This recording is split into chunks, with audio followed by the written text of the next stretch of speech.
ব্যাংকের সাথে লেনদেন জরুরি এবং কেন সেটা আমাদের ব্যাংকেই জরুরি এবং আমাদের সঞ্চয় এই তিনটা বিষয়।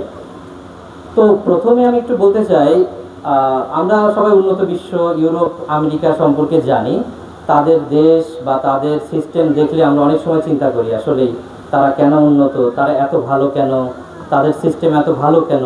আমরা অনেক সময় আমাদের নিজেদের দেশকে অনেক কথা বলি, সমালোচনা করি। এখন তারা ভালো হওয়ার কয়েকটা কারণের মধ্যে প্রথম হলো তাদের দেশের অর্থনীতি। তাদের দেশের অর্থনীতিটা তারা সচল করে রাখছে। কিভাবে রাখছে আপনি জানলে অবাক হবেন। উন্নত রাষ্ট্রের 100% অ্যাকাউন্ট মানে লেনদেন হয় ব্যাংকের মাধ্যমে। এখন একটা দেশের যদি সকল কিছু ব্যাংকের মাধ্যমে হয় তাহলে স্বচ্ছতা হয়। কিভাবে স্বচ্ছতা হয়? মনে করেন আমাদের দেশের মানুষের সকলের কাছেই টাকা আছে, কিন্তু সেটা আমাদের নিজেদের পকেটে, কারোর বালিশের নিচে, কারোর ওয়ারড্রবে, ড্রয়ারে লাখ লাখ টাকা পড়ে আছে। এখন এই টাকা যদি আমরা চিন্তা করি কয়েক কোটি টাকা, কয়েকশো কোটি টাকা, কয়েক হাজার কোটি টাকা হয়ে যাবে।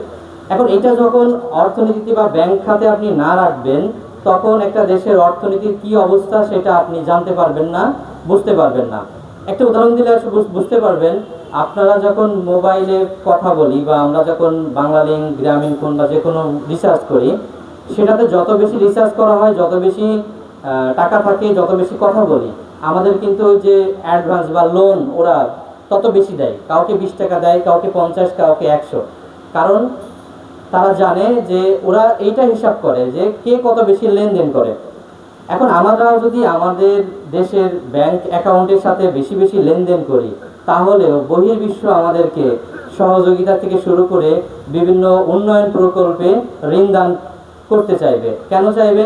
কারণ জানবে না এদের দেশের মানুষের ব্যাংকে টাকা আছে, এদের দেশের অর্থনীতি ভালো। সব মিলিয়ে এইটাই হলো উন্নত দেশের সিস্টেম, তারা এগিয়ে যাওয়ার। এখন আমরা পিছিয়ে আছি এই একটাই কারণে, আমাদের দেশে অনেক টাকা, কিন্তু সেটা আমাদের ওয়ারড্রবে, আমাদের ড্রেসিং টেবিলের ড্রয়ারে আছে, বালিশের নিচে, এই জায়গায়। এই জন্য অর্থনীতির অবস্থা আমাদের দেশ, আমরা অর্থনৈতিক সমীক্ষায় গরিব হয়ে আছে এখনো। এবং আমি যদি এখন বলি যে এইটা কেন আসলে আমাদের ডাচ বাংলার সাথেই আপনারা আসবেন, আমাদের সক্ষমতাটা আসলে কি, আপনারা জানলে খুশি হবেন। আমাদের দেশ, আমাদের ডাচ বাংলায় বাংলাদেশের সব থেকে বেশি এটিএম বুথ, এটিএম সেবা সারা বাংলাদেশে, এবং সারা বাংলাদেশে এজেন্ট শাখা অন্য ব্যাংকের ডাবল। অন্য যতগুলো ব্যাংক এজেন্ট শাখা চালায় তাদের সবগুলো এক করলেও আমাদের সমান হবে না। এখন এই কারণে আপনি যে কোনো সময় ইনস্ট্যান্ট সার্ভিসগুলো পাবেন। আপনি কার্ডের মাধ্যমে হোক, চেকের মাধ্যমে হোক, এবং কি ফিঙ্গারপ্রিন্টের মাধ্যমে হোক, সব সময় আপনি 24 ঘন্টা চাইলে 24 ঘন্টা লেনদেন করতে পারবেন। এবং কার্ড পেমেন্টের মাধ্যমে যে কোনো হাসপাতাল হোক, যে কোনো সুপার শপ হোক, সব জায়গায় আপনি ইনস্ট্যান্ট কেনাকাটা পেমেন্ট করতে পারেন। মনে করেন আপনি একজন কার্ডে, আপনার অ্যাকাউন্ট আছে, আমাদের কার্ডে টাকা আছে 1 লাখ টাকা। রাত 12টা বাজে, বাসার কেউ হঠাৎ অসুস্থ হয়ে গেল, বা এমনও হতে পারে অনেক সময় যে কারোর সন্তান ডেলিভারি ইনস্ট্যান্ট, দেখা যাচ্ছে 1 সপ্তাহ পরে ছিল, আজকে শুক্রবার, আজকে রাত্রেই এই ঘটনাটা হয়ে গেল যে ওনার অসুবিধা। এখন আপনি মনে করেন গোপালগঞ্জ অ্যাপোলো হাসপাতাল নিয়ে যাবেন বা ভালো একটা হাসপাতালে নিয়ে যাবেন। ওই রাত্রে আপনি হয়তো চিন্তা করতেছেন টাকা কোথায় পাবো, কিভাবে কি হবে। আপনার কাছে যদি আমাদের একটা অ্যাকাউন্ট থাকে এবং সেই অ্যাকাউন্টে যদি আপনার টাকা থাকে, আপনার কার্ড নিয়ে থাকলে কার্ডের মাধ্যমে আপনি পেমেন্ট করতে পারবেন যে কোনো জায়গায়। এমনকি আপনি যদি বলেন যে না, ওই রাত্রে ক্যাশ টাকা তুলে ক্যাশ পেমেন্ট করতে পারবেন, তাও আমাদের গোপালগঞ্জে আছে। আমাদের প্রত্যেকটা উপজেলায় তো বুথ আছেই, এমনকি বড় বড় বাজারে আছে, উপজেলার বাইরেও, যেখানে যেটা উপজেলা না। মনে করেন যে টেকেরহাট তো উপজেলা না, ঠিক আছে, তবুও কিন্তু আমাদের ওইখানে আমাদের বুথ আছে, শাখা আছে, এজেন্ট ব্যাংক আছে, সব রকমের। এখন সেই সক্ষমতার বিবেচনায় করে অনেক ব্যাংক আসলে আর্থিক সংকটে পড়লেও ইনশাল্লাহ আমরা এখনও এরকম কোনো সমস্যায় পড়িনি।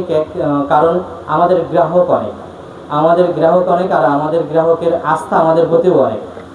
সেজন্য বলতে চাই, আপনারা চাইলে আমাদের সাথে লেনদেন করে দেখতে পারেন। এবং কি শুধু বোয়ালিয়া বাজার না, ওসমান ভাইয়ের আউটলেট এজেন্ট শাখাটা আসলে আমাদের একটা মডেল। এই জন্যই আমরা সাধারণত যেটা বলি, ছুটির দিনে আমরা অন্য কোথাও কোনো অনুষ্ঠানে, প্রোগ্রামে যাই না, যা করি রবি থেকে বৃহস্পতি, শুধুমাত্র ওসমান ভাইয়ের কারণে আর আপনাদের সুবিধার্থে আজকে শনিবার ছুটির দিনেও আমরা ছুটে এসেছি আপনাদের সামনে কিছু বলতে। তৃতীয়ত আমার শেষ কথা হবে সেটা সঞ্চয় নিয়ে। আমরা কিভাবে আসলে সঞ্চয় করব এবং সঞ্চয়ের সুবিধাটা, এটা আমি আমার মাদের বলতে চাই।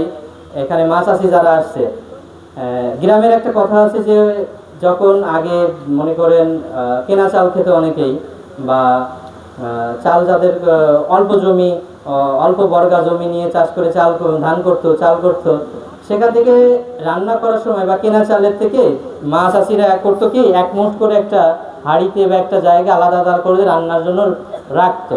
একটা সময় কি হতো, ওই রান্নার জন্য আলাদা আলাদা করে রাখতে রাখতে দেখা যাচ্ছে কি একদিন বাজারের দিন চাল কিনতে হবে, কোনো এক কারণে হয়তো বা মজুরির টাকা পায়নি, চাচা হয়তো চাল কিনে আনতে পারেনি, কিন্তু 2 দিন চাল কিনে না নিয়ে আসলেও কিন্তু ওই যে চাচির রাখা সঞ্চয় দিয়ে আরও 2 দিন চলতে পারতো।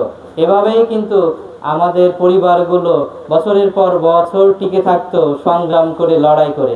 এই জন্য চাষিদেরকে বলবো এবং সবাইকেই বলবো, মা চাষিদেরকে, আপনারা সঞ্চয় করেন। সেই আদিমকালের মানুষের সঞ্চয়ের মনোভাব সারা জীবন আছে, থাকবে, এবং সেই সঞ্চয় থেকে সবসময় উপকার পেয়েছে। এবং এই সঞ্চয়ের জন্য ডাচবাংলা ব্যাংকের ডিপিএস হলো সব থেকে উত্তম বা বেস্ট হবে। কি জন্য? ডাচবাংলার ইতিহাসে সব থেকে বেশি রেট দিয়ে আপনাদেরকে এখন সঞ্চয় উদ্বুদ্ধ করার জন্য আমরা এনেছি মাসিক ডিপিএস। মাসে মাসে আপনার টাকা আপনার মূল অ্যাকাউন্ট থেকেই কেটে নেবে এবং মেসেজ পাবেন এবং দেখতে পারবেন কত টাকা জমা হলো আপনার অ্যাকাউন্টে। এমনকি অনেক সময় হয় যে আপনি 2 মাস সময় পান না, যে টাকাটা জমা দেওয়ার মনে নাই, কিন্তু আপনি 2 মাসের টাকাও একসাথে যেদিন জমা দেবেন আপনার মূল অ্যাকাউন্টে অটোমেটিক কেটে নেবে। আপনি জানতে পারবেন, টাকা কাটলে একটা মেসেজ পাবেন এবং জমা হবে ডিপিএস, সেটাও মেসেজ পাবেন। এবং এই ডিপিএস যদি আপনি 1 বছর পরে, মনে করেন 10 বছরের ডিপিএস করলেন, বিমা কোম্পানিগুলো যেটা করে, আপনার 10 বছর পূর্ণ না হওয়া পর্যন্ত জীবনেও 1 টাকা ফেরত পাবেন না, কোনোদিন সম্ভব না, কেউ পায়নি এবং পাবেও না। ওদের নিয়মটা এমন, আপনি যদি মনে করেন 1 বছর চালাইলেন বিমাটা, কিন্তু সেটার মেয়াদ যদি 10 বছর হয়, আপনার ওই 1 বছরের টাকাও 10 বছর পরে যেই ফেরত পাইতে হবে। কিন্তু আমাদের ডিপিএস এর সিস্টেমটা হলো কি, ব্যাংকের সাথে ডিপিএস আপনি যেদিন মন চাবেন, মনে করেন একটা কিস্তি দিলেন, আপনার ইনস্ট্যান্ট টাকাটা লাগছে 5000 টাকা, আপনি ওই ইনস্ট্যান্ট আজকেই ভেঙে ফেলতে পারবেন এবং আজকেই টাকাটা তুলে নিয়ে যাইতে পারবেন। ওই জন্য এটাতে আপনাদের কোনো অসুবিধার কিছু নাই, আপনাদের অপেক্ষার কিছু নাই, চিন্তার কিছু নাই যে টাকাটা কবে পাবো। আসলে বিমা কোম্পানির মতো এটা আসলে বিমা কোনো কোম্পানি না। ঠিক আছে, সব মিলে আপনাদেরকে বলবো, ডাচবাংলার সাথে থাকুন। আপনারা আপনাদের জমানো অর্থ সঞ্চয়, আপনাদের কষ্টের টাকা নিরাপদে রাখুন। ধন্যবাদ সবাইকে। আসসালাম।